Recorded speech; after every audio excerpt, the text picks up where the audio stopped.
The MTG podcast is a virtual space for women and men in the tech and creative industries. Tune in as we put it all on the table, sharing authentic life truths as we sustain and empower each other in search of our tribe. We're more than a designer. We're more than our name badge. We're more than the work we produce. Welcome to the More Than Graphics podcast. We're that tribe. What up, though, fam? It's a little lonely in here today. Welcome, everyone, to the More Than Graphics podcast. It's your homegirl, Danielle, and we do have our co-host in here today. Oh, my goodness. Let's get her in here. Hello. What's up, Cicely? Not much. Give me 1 second to fix some audio things. It's supposed to be coming from my Bluetooth, but it's not. So hold on. No worries at all. Actually, I'm really glad because we're all just kind of just getting acquainted with each other here for just a second. And welcome to literally the Fire and Ice episode, where we are literally focusing mostly on the icy topics for women in tech and women creatives. I am super excited about this topic just because I'm just here about celebrating. I want to be able to talk about some of these things that are frigid topics in our realm for women in tech and creative women, period. So just to kind of catch everybody up, over the past a little bit, me and Cicely have seen a lot of each other, and we're getting ready to see a lot more of each other. We're getting ready to move on to we're getting ready to move forward into the Minority Business Expo, Lexington Minority Business Expo. I want to make sure I said it right. That's what we're going to be this Friday. We just saw each other just recently because we celebrated my birthday, and we had a wonderful brunch where I got to be with some of the OGs of MTG, which is Cicely and Brittany Robinson. Shout out to you, Brittany, girl. We miss you. And I just want to dive into this kind of icy kind of deal, because we did the whole Fire series and the whole Fire episode specifically on Clubhouse. So as we kind of walk into these icy topics, we just want to get your feedback on this. If you have something to say that you feel like should be included in these icy topics, let's do this. So Cicely, beyond anything else new in your world before we kind of dive in? No. Well, I mean, there's always something new in my world, but sometimes I have to keep things on the low until I know that things have come to fruition completely. So there are some things brewing, there are some things percolating, there are some things on ice, so to speak. So we'll have a reveal when things are solidified. But yes, there are some things brewing. I'm here making a face ma'am. Okay. All right. I'm excited about this part. We all know there's a big old glow after all the things. So I'm excited for this part. Tell me more though about just in general, things in and around the summer. We are wrapping up summer. We're coming close to the end of summer. How does this make you feel? It's about to go from hot to ice real soon. Right. Actually, I mean, I'm number one, people are always around, especially in these parts, in the Kentucky, southern parts of the United States. People are always screaming about, oh, I can't wait for summer. I never want it to be summer. I don't like summer at all. Literally my favorite time of year is the end of September through about January. And anything outside of that, in Kentucky specifically, I'm not having it. So I really can't wait until it's over, to be honest. I hate hot weather. I hate the heat. I hate 90-degree humidity and ew. I'm over it. Without being too descriptive. It's hot. It's moist. Okay. Hot as hell. Hotter than hell, maybe. Possibly. I don't want to find out, but if this were any preview, I'd say no for sure. Apparently, we're about to find out on Friday, because the heat index is supposed to be absolutely record scorching on Friday. Mm-hmm. So if y'all know all about Kentucky weather, one day it is hailing, the next day it is sunny and over 110-degree index, right? And for some of you here, in the States, that's normal. Texas, it's normal. But I just want to say, for us, this is not our normal. We don't I'm ready to move on as well to greener pastures. Give me the orange, the greens, the reds, the browns, all the cool things that fall brings. I am so for that. And Jesse, our biggest fan, is already in the chat letting us know that the Fire episode was fire. Yay! Appreciate that. I love it. Thank you so much. I think what I'm most excited about more than anything now it's just kind of diving into these IT topics. We talk about like I think we listed a couple of topic options as we were advertising this episode specifically, but more than anything, I kind of want to kind of pick your brain. So for us, Cicely, I kind of just want to have a little dialogue. Like, how do you cool down from getting fired up? That's more introspective questions. Ooh, that's a good one. I would say, like, especially in the tech, like in working in tech now, like officially for a little over 2 years, like I've hit I'm past the 2 year mark. There's a lot of amazing things that come with being as a part of a startup. And some companies really get it right and some do not. But in the companies that I found that like the startup environment was fun and it was exciting and exhilarating, I think it's actually kind of hard sometimes because everything is just moving at a really fast pace and you're so excited about the company's mission and all the new and fun things that are happening that you have to like actually, pump the brakes yourself and force yourself to cool down.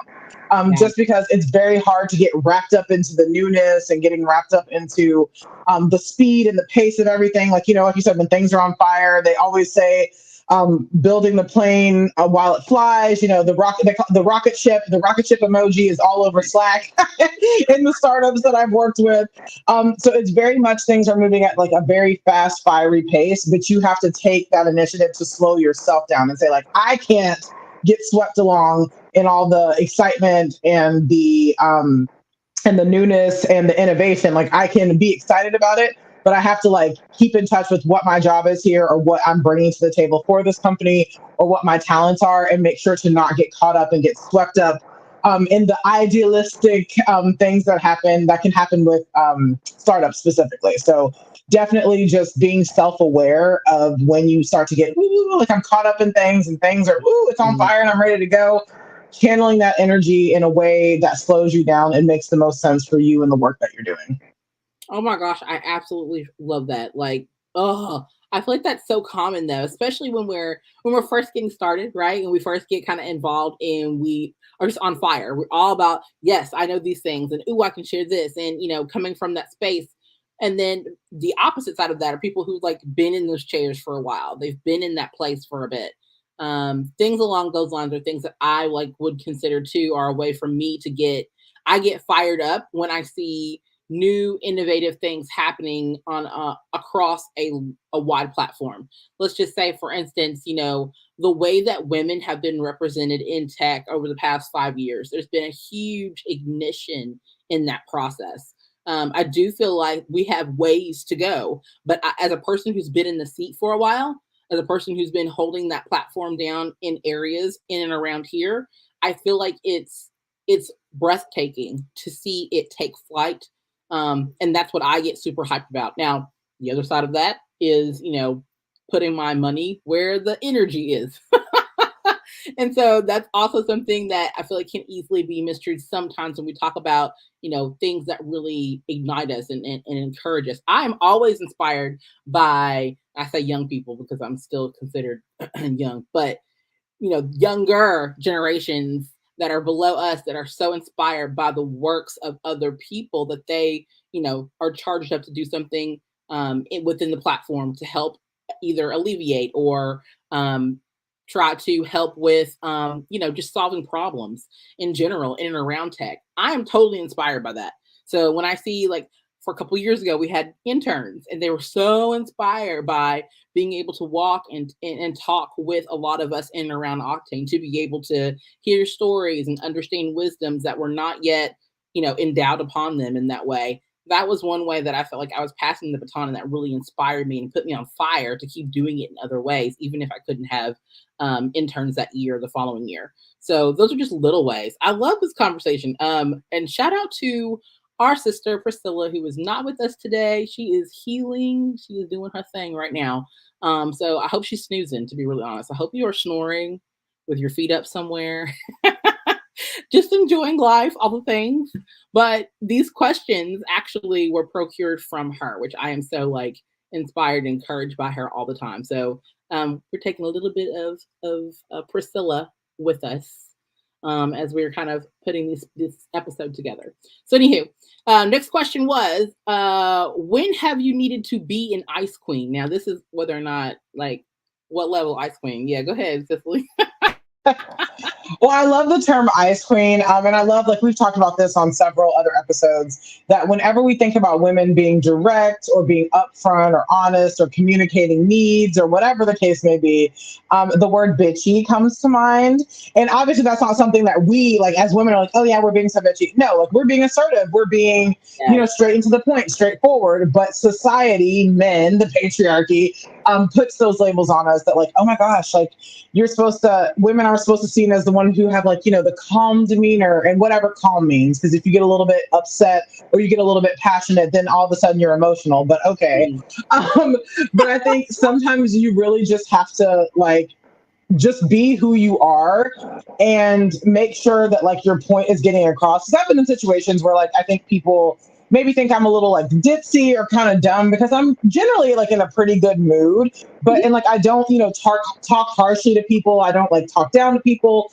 But, like, if I have to get a point across, then I will change my tone. I will change my body language, because I don't want you to just think, happy-go-lucky Cicely, that, oh, this doesn't bother her, everything's just fine. Sometimes there is a need to be like, actually, we had a conversation about this thing, or this is what I need from you. Like, you've asked me to do these things, but in order for me to deliver, or in order for us to get to the same end goal, sometimes I have to, like, change my tone or be a little more serious. Because generally I'm happy and I'm smiling. And I feel, especially for women, people can take that the wrong way. They can think that you're ditzy, or think that you're just kind of an airhead, which, I'm fine. If you want to call me an airhead, that's okay too. But, like, there's a lot going on up in here, and I'm not just floating in the clouds all the time. I mean, sometimes I am, which clearly I'll accept that. That's just a part of my personality. But when it's time to communicate what I need, or time to communicate, like, something that I like, a team, like, especially in teamwork, which I hate group work of any kind, especially after being in nursing school. Right. But if there's ever any sort of thing, I just have to take charge and be like, this is what I need.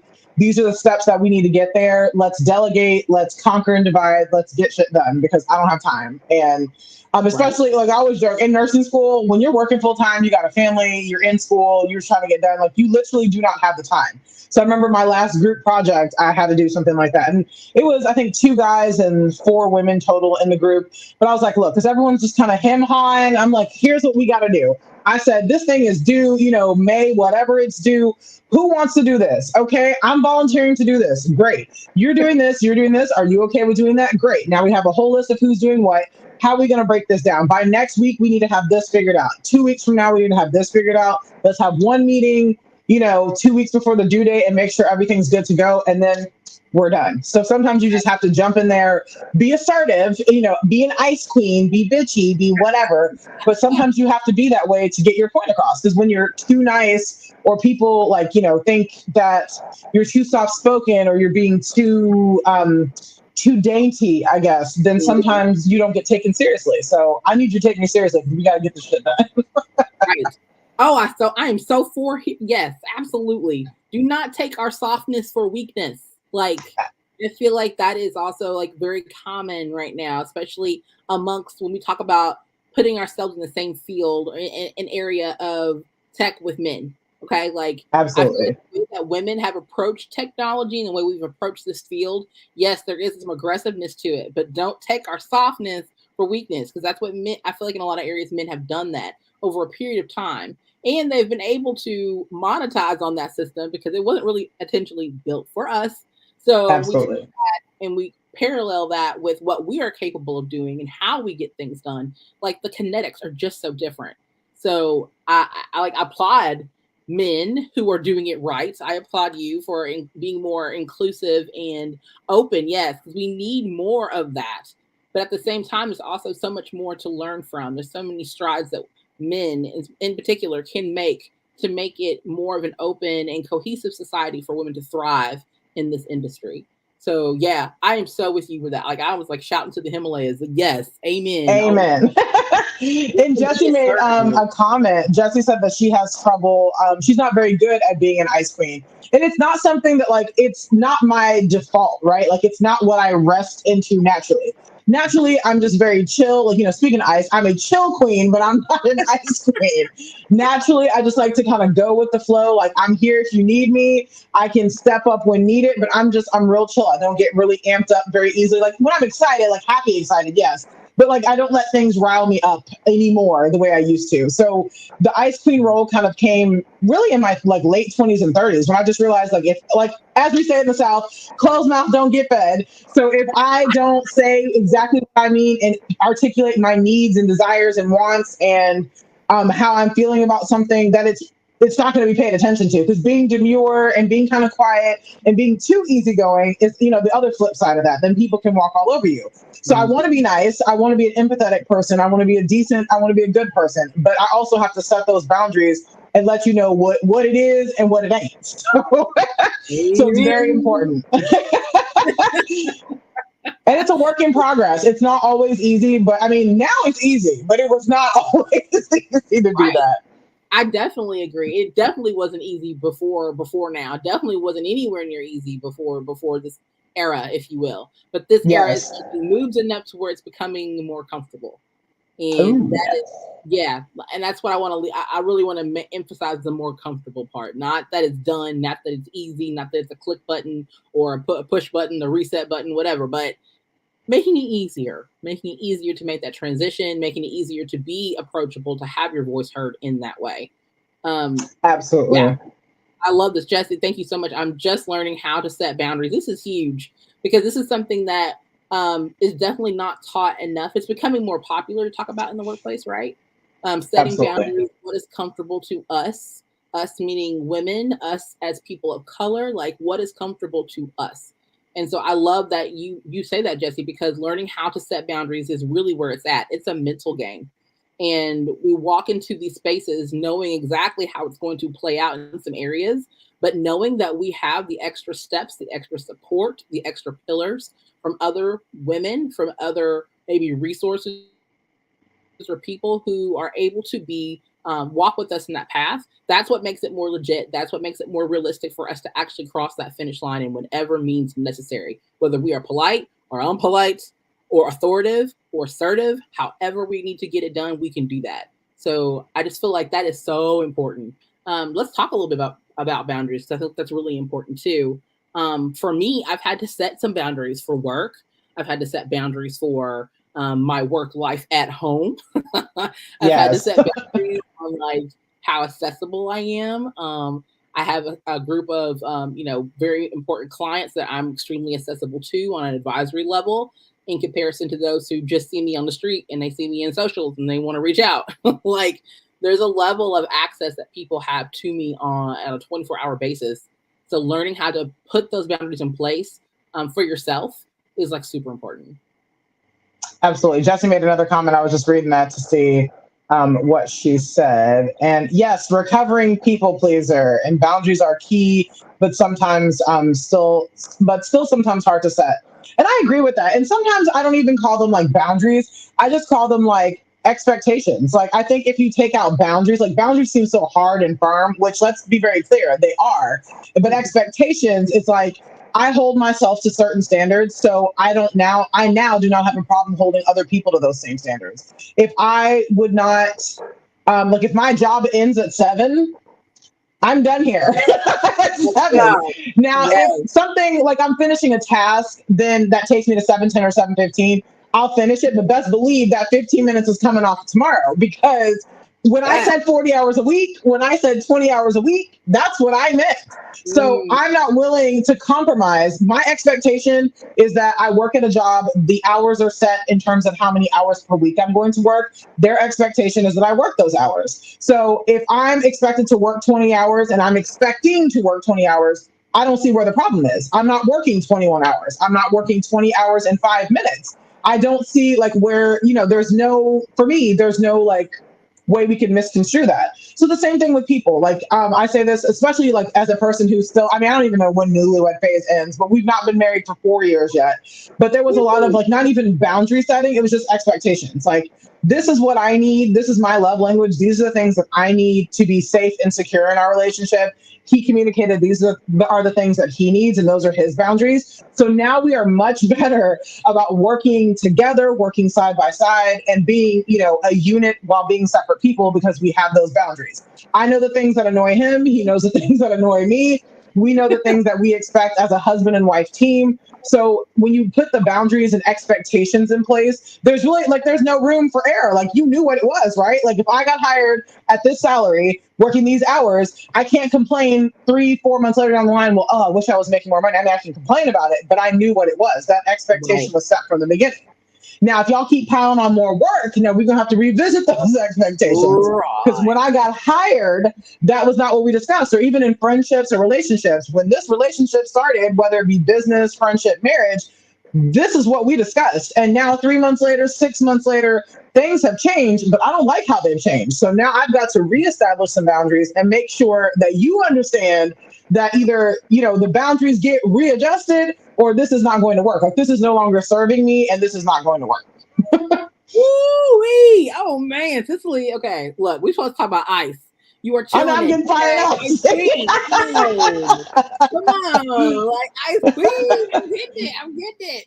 I love it. It's so fire. Like I love the fact that you express boundaries as a level of expectation. I think that's a little bit brand new thinking for a lot of people. And I love the fact that you say that because I hope that opens up some other mindsets and thought authority in and around that. Jessie also completely agrees. She is right with it. She says that I feel like people think they should have access 24/7 because we have a phone. And that makes it so accessible for anyone to just pick up the phone, instantly call. Y'all, right. My work focus hours, they cut off. Okay. Like my phone shuts down after a certain time. Like I'll pick it up. And it does. You put do not disturb on your phone. I know for sure. Sometimes I'll respond to a text and the little do not disturb is on there. And I'm like, ooh, she's establishing boundaries. I love it. That's me. That's me telling you, hey, I see you, but I'm not going to respond right now. Or maybe absolutely I don't see you. I'm out. Like I'm on TikTok somewhere. I'll see you later. Like it's just one of those situations where we can set up healthy boundaries for each other and for ourselves so that we can continue to do the things that we aspire to do and aggressively go forth without necessarily having to negate the day-to-day hand holding and things along those lines. I feel like that we've come a ways from that. And I'm so glad that this is a part of that conversation. Okay, so the last dialogue question is name an ice queen that you relate to most. Oh gosh. I was really trying to figure out that besides like Elsa or Anna. I love it. I'm like, ice oh queen. my gosh, an ice queen. Ooh. She was on a unicorn.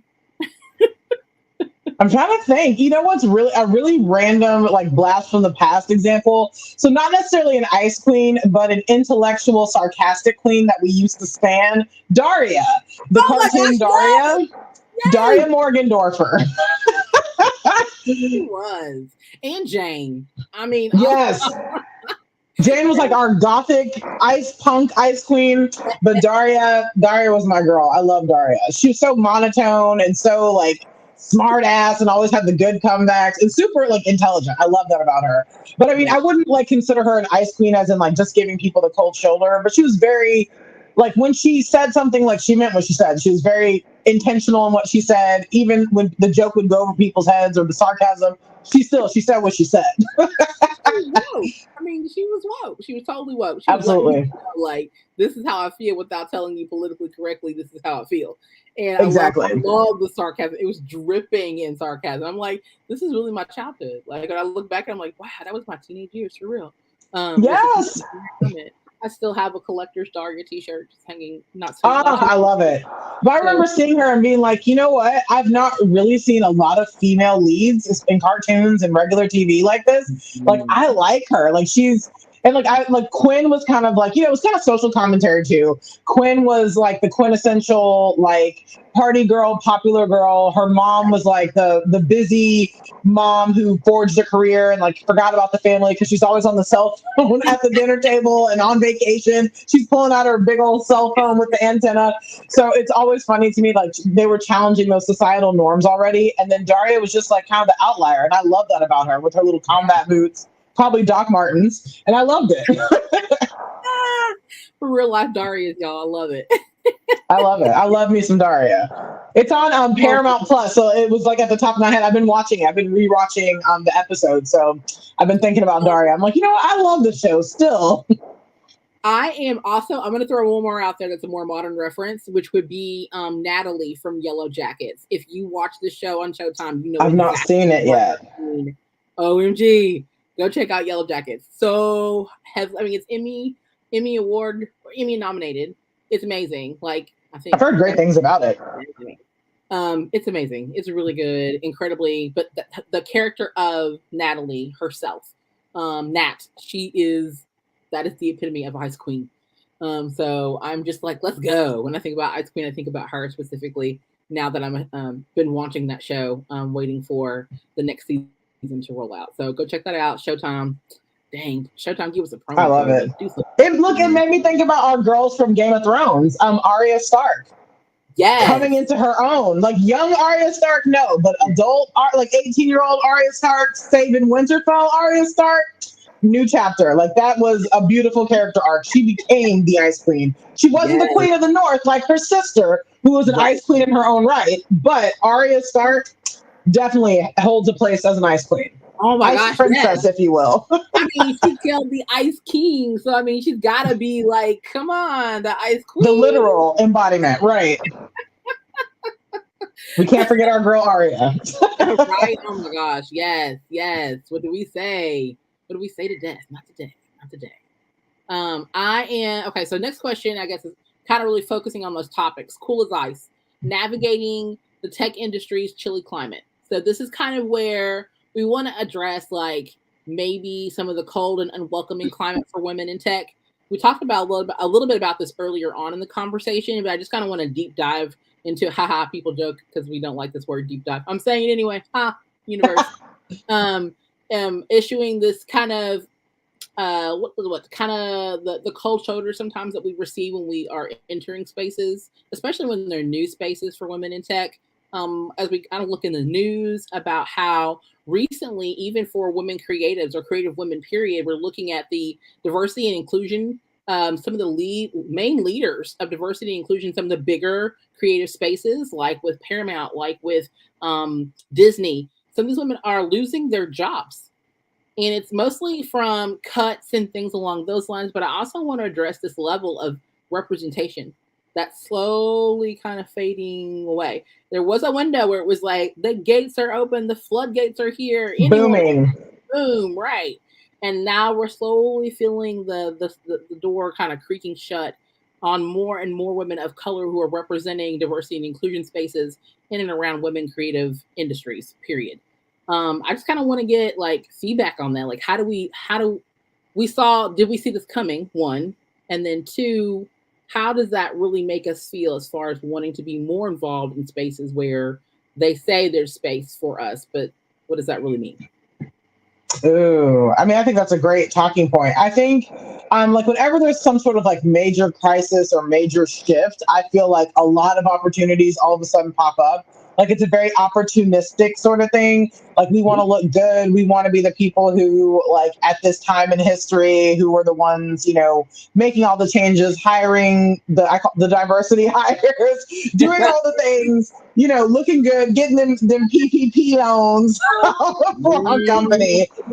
So I feel a lot of times that performative thing happens and then it shifts when, shit gets real, things go back to reality. The people who were your diversity hires or the performative hires are the ones that end up being the first to go.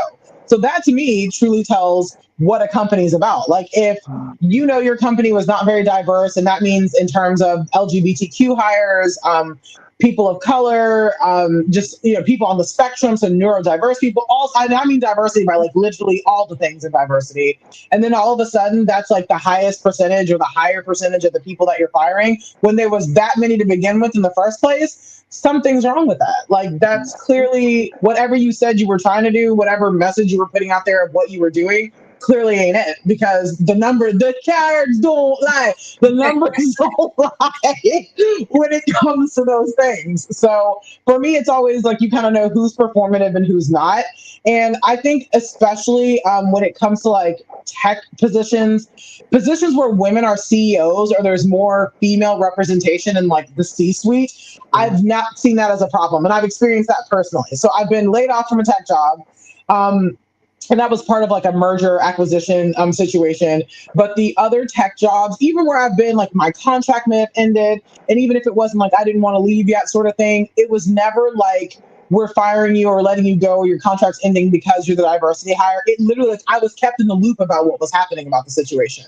So it was Wow. never a surprise. It was never like, oh my gosh, I have a job today and I'm working hard to do these things, and the next day, like, I'm out of there. It was never a surprise. And I feel that, like, if you really are, for diversity and inclusion in the space, and you really are treating your employees with that empathy and that human touch, that you would have these sorts of conversations, so that if and when it's time for my contract to term out, or my contract may be ending sooner than I thought, it's not a surprise, and I'm not, going to be destitute and out on the streets because I don't now have a job. I've not had that experience in female-owned and female-founded companies, but I have had that experience in bigger tech companies, especially when there's a lot of male representation in the C-suite. Man, that's a whole word. I love this because I feel like this is the area in tech that we often don't get to talk about much at all. And it's also an area where it's like we're raising questions, but is it loud enough? Is it shaking trees? Is it giving enough stamina so that bigger people higher up that C-suite level is paying attention and actually putting their words and where they're, putting their money where their mouth is, and vice versa. Because I do feel like that's a very popular trend right now, especially the higher up we go. As we say we're about diversity and inclusion, we say that we're about women, we say that we want to get behind people of color, and yet here we are, marginalizing that group even further by shutting doors, closing windows so that people can acclimate a little bit higher up those ranks. Just a level of intentional, I don't want to say chopping down, but I just kind of want to say it's demoting. You know what I mean? I feel like in a lot of ways, like we climb up that ladder, we get so high. Sometimes we hit that glass ceiling, sometimes we don't. But in a lot of ways, when we get so far, it's like we can't go past it further without demoting ourselves and then climbing back up again. And I don't want to put the crab bucket mentality thing at all, because that's not what I'm getting at. It's not amongst us. It's really amongst the opportunities that are allotted to us. So that's something too I want to think, kind of keep like in people's mindsets when we talk about a lot of these topics. Girl, you were spot on though. Like this is bigger, so much bigger messaging happening here when we cut down or we're demoting or putting away or closing doors on people of color, especially women in the tech areas. It just says so much. I kind of want to, talk about a little bit of the strategies, right? Strategies and resources for women in tech to kind of cope and overcome challenges that they may face, such as mentorship programs, networking opportunities, and definitely supportive communities. You can definitely consider this a supportive community because MTG is made just for this space so that women in tech and creative women can come together, align forces, and find your tribe. That's what this is all about. But we also have some other resources too. I know for a fact on my blog, Octane Design Studios, we actually have a blog specifically talking about 5 ways to support Black women in the tech industry. You can just automatically write that off as all people of color in the tech industry, because I really feel like in a lot of ways, like we have similar struggles. They're not the same always, but we have very similar struggles. And I think it's really important for women of color to specifically get behind ways that you can be supported in that way. So I'll definitely share a link to that on our socials where you can actually follow up on all those resources and cool things. All right, girl, we're going to keep trucking. How you feel? I love it. I think this is such an important conversation to have. And again, it's like one thing to kind of see the statistics, but to like hear it from people who've experienced it or who've lived it, or this is like our actual experience. I think that's another thing. And then I feel sometimes people are like, oh, am I the only person this is happening to? Or, does anyone else experience the same thing? So I'm glad that we're coming together and having this conversation so people can see that it's not just you, like it's actually happening, has happened, and we see it. We see it, we see you, like we're here. We're here. We're here.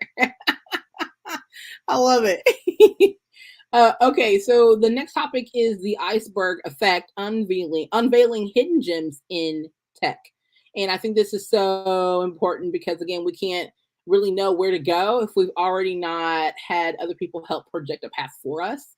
So when we think about women in tech in general, what does that look like? I'm not just talking about the ones in the history books, but also thinking about the women before us in our own communities, like the aunties, the tech auntie, right? I have a few of those.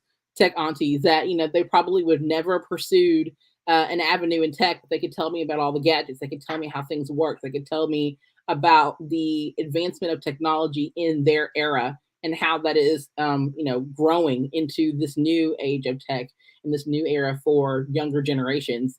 And I feel like in a lot of ways, when we talk about women in tech, it's not always the women that are in the books. It's the women who were doing the work that couldn't get in the book, that what maybe are not allowed in the book, things along those lines, that were not afforded the same liberties and opportunities to have the privilege and the opportunity to thrive in that way. And they had to, unfortunately, go a different path, but they still remember and they still hold on to the things that spark their innovation, that spark their creativity. And so I really just want to give like a little, single flame thumb in the air and wave it around for all of you out there in your visual modes for, for those type of people, for those women, for those icons in our lives. My mom was a tech savvy can't say was. She is a tech savvy person and it's really cool. She's 55 plus. Won't say age. Thanks, Mom. It's one of those situations where I really didn't realize how much my foundation was built upon her foundation. And I think that's such a good mental picture to hold on to for anyone who is just starting their journey in tech. Whether you're starting, you've never heard of anything technological before in your life to I've been surrounded by these things all my life. I think it's all a matter of building upon the platform of others and honoring the people who've helped make that platform firm for us, firm for themselves, I guess. So I just want to acknowledge that first before I move on, because we could be here crying. Cicely, you got anything to add on that one? No, it's crazy that because you mentioned your mom, that literally made me think, and I never thought about my mom as a person in tech before, but my mom had all the gadgets, like before most people were using them. My mom had a pager for work. My mom had a work cell phone. Like my mom was the first one in our family to have a cell phone. Like my dad didn't have one, but my mom had a cell phone and a pager for work. She had a Palm Pilot, a BlackBerry, laptops for work. We always had a computer in our house, like literally from the time I was like 2. Like a computer, I grew up with a computer. She taught me how to play Tetris with the green screen, like the dark green and the light green screen. It's crazy. Like my mom was like the original tech person in our house. Anytime there was a computer problem, she knew how to fix it. She was downloading stuff with floppy disks. I mean, it's crazy. I didn't even realize. That's wild. That is crazy. We don't give that credit, like sometimes we not at all. It washes over us. And I think that's so cool. Like whether it's a parent or auntie or uncle or whomever, like we have been introduced on some level from someone who had that knowledge base.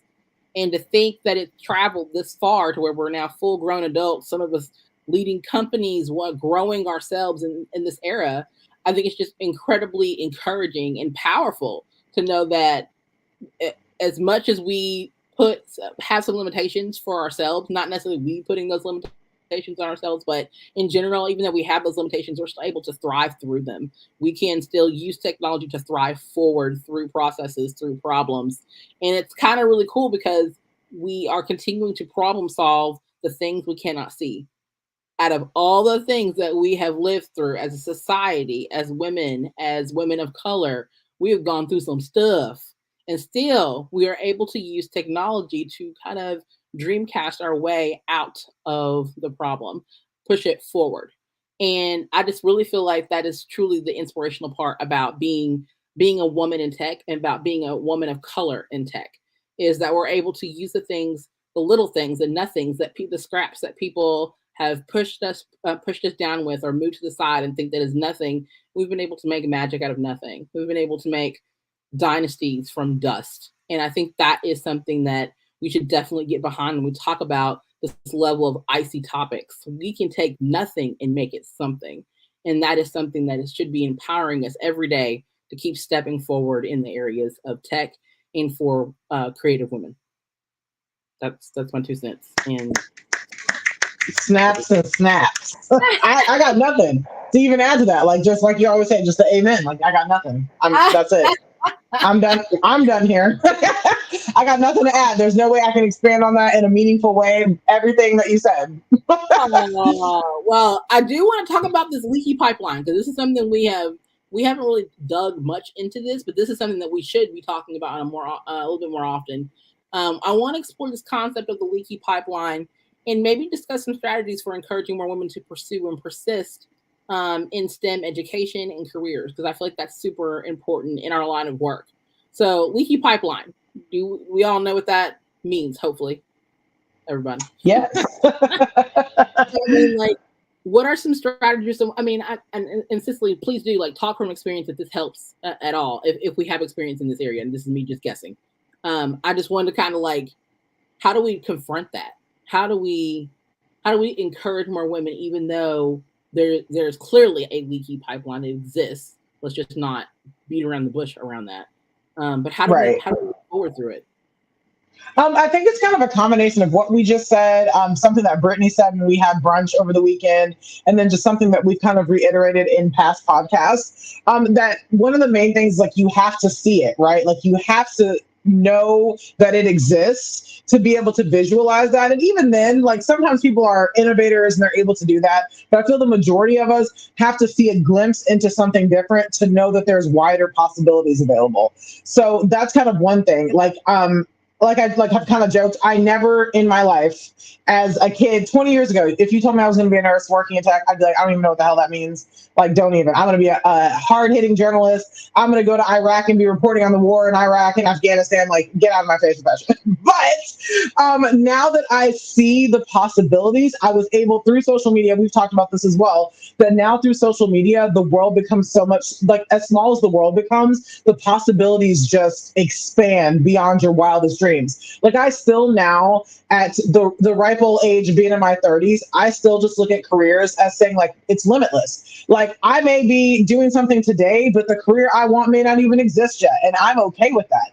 But that's because I'm now able to think outside of that box, because I've seen so many ways to be a nurse, so many ways to work in tech, so many ways to promote health for Black women and women of color, doing what I'm doing, but from my home and not having to necessarily be in a hospital or be in a clinic. So I was able to see just a little glimpse of something different, and I've run with it. Like, I'm going in all sorts of different directions. So I think it's so important to kind of fix the leaky pipeline to help remedy that. Don't just keep showing kids, women especially, girls especially, the same careers. Show them that there's difference, or show them, like, yes, I'm a nurse, but, like, if I were going to go to talk to kids, right, like, I would say, look, whatever you want to be today, that's great, but leave space for what you don't even know exists yet, and leave space for the person that you don't even know that you are yet to grow and become something exponential, something outside of your wildest dreams, because that's where I am.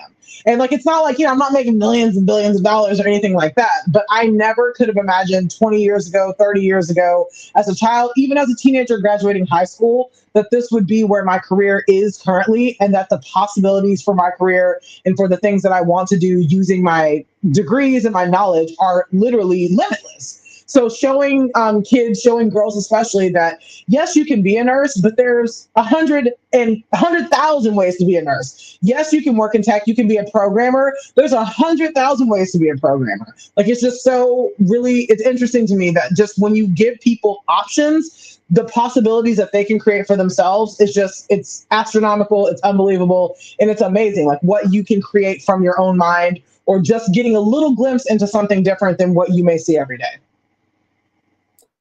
Well,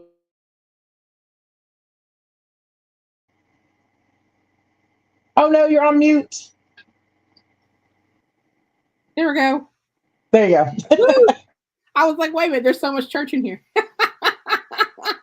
I absolutely love this. I think this is extremely what I was hoping to get at tonight, was really just these heartful comments and commentary in and around how we can thrive, grow, encourage, support, and educate each others in these areas where we kind of like there's no limelight, right? It's the corner that's in the dark, that always stays in the dark, that no one shines light on. But this is such an important area where I feel like women can thrive in this area, specifically women of color. So I'm thankful to you, Cicely, because you really just nailed that on the head. I feel like the leaky pipeline is something that we can definitely dismantle. And it's going to become a little bit more aggressive in the way that we go about it. But it all happens and starts when we acknowledge that it exists. And it all starts when we start acknowledging that there's things that we can do to break that down and make it more of an easier climb and steep and movement for women to go up these ranks when we talk about areas of tech and areas of the creative industry. So I guess this is a good kind of wrap up point. Was there anything else you wanted to add to tonight's conversation, Cicely? I would just say that, like, as a piece of advice, just literally, I'm learning something new every single day. Like, I get on TikTok, I Google things. I'm literally learning something new every single day. So that's kind of like my number one piece of advice across all industries, across all genders, across religions, cultures, whatever. Just leave yourself open to being receptive to learning, and the possibilities are literally limitless. Like, if you walk into any situation with an open mind and with the ability to receive, some sort of lesson, some sort of knowledge of some sort, you will literally always be where you need to be and in places where you didn't even imagine you could be. Oh my gosh, I love this. This has been so impactful. Girl, yes, we can all learn a little bit at a time in our own stride, in our own place, in our own way. So I'm hoping that from listening to both Cicely or myself that you're finding ways to do that. Stay in touch with us. I think that's one of the biggest ways that we can work together is by actually being together. So if you don't already follow the More Than Graphics podcast, do so right now at mtgthepodcast.com and continue to follow us on LinkedIn. Both Cicely and myself are available to kind of catch us in the DMs, slide up in there. So I know it sounds weird coming from me, right? I love it though. Danielle wants to slide up in her DMs. I love it. That's hilarious. Okay, so on Instagram at MTG the Podcast.